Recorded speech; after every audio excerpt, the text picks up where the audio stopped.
सर्व महामानवांना मी वंदन करतो, अभिवादन करतो आणि राष्ट्रशक्ती फिल्मच्या ह्या यशस्वी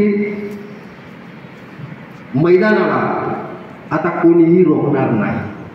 त्याचं कारण असं आहे, यवतमाळच्या भूमीमधले जयदेव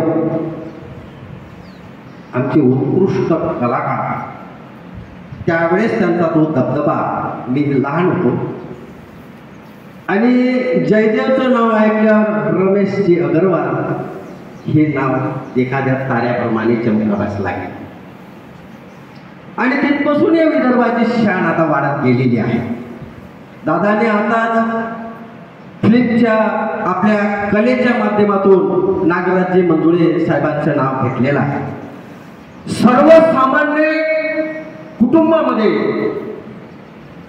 जो माणूस जन्माला आलेला आहे, मला वाटते दादा, मी तसं म्हणावं नाही, परंतु त्यांच्या वडिलांनी दगड फोडण्याचं काम केलेलं आहे। त्या दगड फोडण्याच्या कलेमधून बुद्धांचा ज्वलंत इतिहास त्यांनी त्यांच्या शिल्पकलेतून मांडला आणि नागराजजी मंजुळे हे इथेच थांबलेले नाही, तर शाहू फुले आंबेडकरांचा विचारांचा वारसा घेऊन त्यांनी फेंड्री आणि सैराट बनवला। या सैराटमधून ज्या विषमतेच्या ज्वाला धडकत होत्या, त्या ज्वाला त्यांनी तिच्या हातात काढल्या आणि महामानवतेचा महासंदेश त्यांनी आपल्या फिल्मसृष्टीतून दिला आणि खरोखर ते यशाच्या शिखरावर पोहोचलेले आहेत। आणि म्हणून डॉक्टर बाबासाहेब आंबेडकर म्हणतात की प्रयत्न करा, यश हे तुमच्या पाठीमागे नक्कीच आल्याशिवाय राहणार नाही। आणि या ठिकाणी या फिल्मच्या अभिनयाला, या कार्यशाळेला आमचे लहान जे बालक बसलेले आहेत, हे ह्या उद्याचे महानायिका होतील, महानायक होतील, अमिताभ बच्चन होतील, असा आशावाद या ठिकाणी व्यक्त करूया।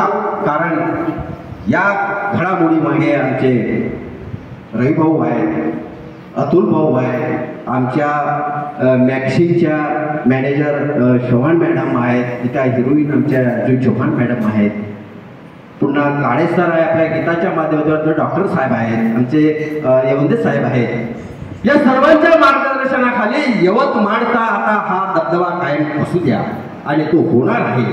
आणि या राष्ट्रशक्ती फिल्मच्या योगदानामध्ये माझा सुद्धा हा योगदान हा नक्की राहणार। दादांचा तर आहे, दादा विदर्भ लाईव्हचे संपादक आहेत, त्यांचं यूट्यूब चॅनल आहे आणि माझं सुद्धा भीमक्रांती यूट्यूब चॅनल आहे। आमच्या दोघांच्याही चॅनलच्या माध्यमातून हे पब्लिसिटीचं काम आम्ही निश्चितच यवतमाळमधून आम्ही करून देऊ, इतकी गॅरंटी या ठिकाणी आम्ही घेतो आहे। आणि पुन्हा जास्त न बोलता अध्यक्ष साहेबांचं भाषण आणि त्यांचे मौलिक विचार हे आपणास ऐकायचे आहेत आणि जास्त न बोलता मी माझ्या दोनच ओळीमधून हे आटोक्त घेतो आहे। विदर्भाची कला आणि शान, विदर्भाची कला आणि शान मुंबईत एकदा गरजू द्या, राष्ट्रशक्तीचा दबदबा आता एकदा होऊन जाऊ द्या, राष्ट्रशक्तीचा दबदबा आता एकदा होऊन जाऊ द्या। आणि सरतेशेवटी ज्या महामानवांना आपण वंदन करतो आहे की सारा देशाचं देतो माझ्या बुद्ध भीमाच्या नावाने सलामी, आणि म्हणूनच म्हणतोय आम्ही बुद्धम शरणम गच्छामि, धम्मम शरणम गच्छामि। जय भीम। इथेच थांबतो, मला दोन शब्द बोलण्यास संधी दिली, धन्यवाद। Okay sir.